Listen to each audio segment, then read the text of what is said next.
সোণাৰীৰ এখন চৰকাৰী বিদ্যালয় অসম নাগালেণ্ড সীমান্তৱৰ্তী বালিজান গ্ৰান্টৰ ফুকন ধাপ প্ৰাথমিক বিদ্যালয়ত 116 গৰাকী ছাত্ৰ-ছাত্ৰীৰ বিপৰীতে আছে দুগৰাকী শিক্ষক প্ৰধান শিক্ষকগৰাকী বিদ্যালয়ৰ কামত ওলাই গলে এগৰাকী শিক্ষয়িত্ৰীয়ে 5টা শ্ৰেণী কোঠাত শিক্ষাদান কৰিবলগীয়া হয় অতিৰিক্ত শিক্ষক বিচাৰি মুখ্যমন্ত্ৰী শিক্ষামন্ত্ৰীক অনুৰোধ জনাইছে ৰাইজে বিদ্যালয় পৰিচালনা সমিতি তথা স্থানীয় ৰাইজে চৰাইদেউ জিলা শিক্ষা বিষয়া এগৰাকীক বহুবাৰ নিবেদন কৰি অহাৰ পাছতো বিদ্যালয়খনত অতিৰিক্ত শিক্ষক প্ৰদান নকৰাত ৰাইজে ৰাজহুৱা সভা অনুষ্ঠিত কৰি দুগৰাকী অতিৰিক্ত শিক্ষক নিযুক্তি দিবলৈ অনুৰোধ জনাইছে অধিক জনাব এই সন্দৰ্ভত আমাৰ জ্যেষ্ঠ সাংবাদিক ৰফিক আহমেদে মই উপস্থিত আছো সোণাৰী সমষ্টিৰ অসম নাগালেণ্ড সীমান্তৱৰ্তী এখন বিদ্যালয়ত প্ৰাথমিক বিদ্যালয় ফুকনধাপ প্ৰাথমিক বিদ্যালয়ত মই আজি আহি উপস্থিত হৈছোহি প্ৰতিগৰাকী ছাত্ৰ-ছাত্ৰী আজি বিদ্যালয়লৈ তেওঁলোকে আহিছে তেওঁলোকে ইয়াত ক্লাছ কৰি থকা আমি দেখিবলৈ পাইছো আৰু এটা সুন্দৰ পৰিৱেশৰ মাজত তেওঁলোকে এই বিদ্যালয়খনত আহিছে যিহেতু চৰকাৰী এখন বিদ্যালয়ত এনে ধৰণে প্ৰায় 116 গৰাকীকৈ ছাত্ৰ-ছাত্ৰী এখন স্কুলৰ প্ৰধান শিক্ষক আৰু সহকাৰী বাইদেউ দুজনে শিক্ষক আৰু দুজন হোৱাৰ কাৰণে ল'ৰা-ছোৱালী ছাত্ৰ-ছাত্ৰী হৈছে 116 জন আৰু ছাৰ বাইদেউ বহুত অসুবিধা হৈছে ছাত্ৰ-ছাত্ৰীবিলাকক পঢ়াবলৈ মানে শিক্ষক নোহোৱাৰ কাৰণে বহুত অসুবিধা হৈছে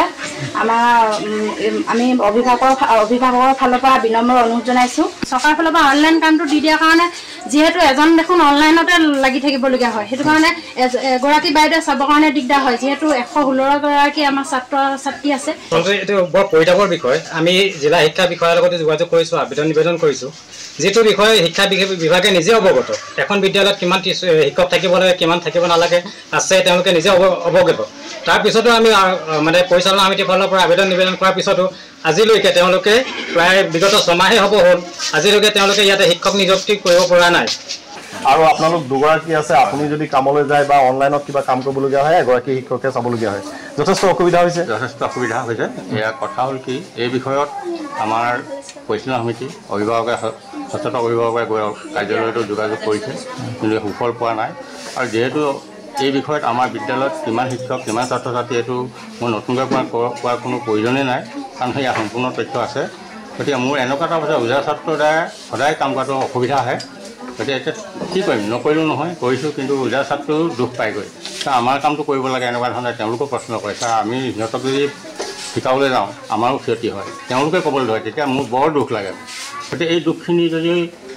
এই আজি মিডিয়াৰ যোগেদি যদি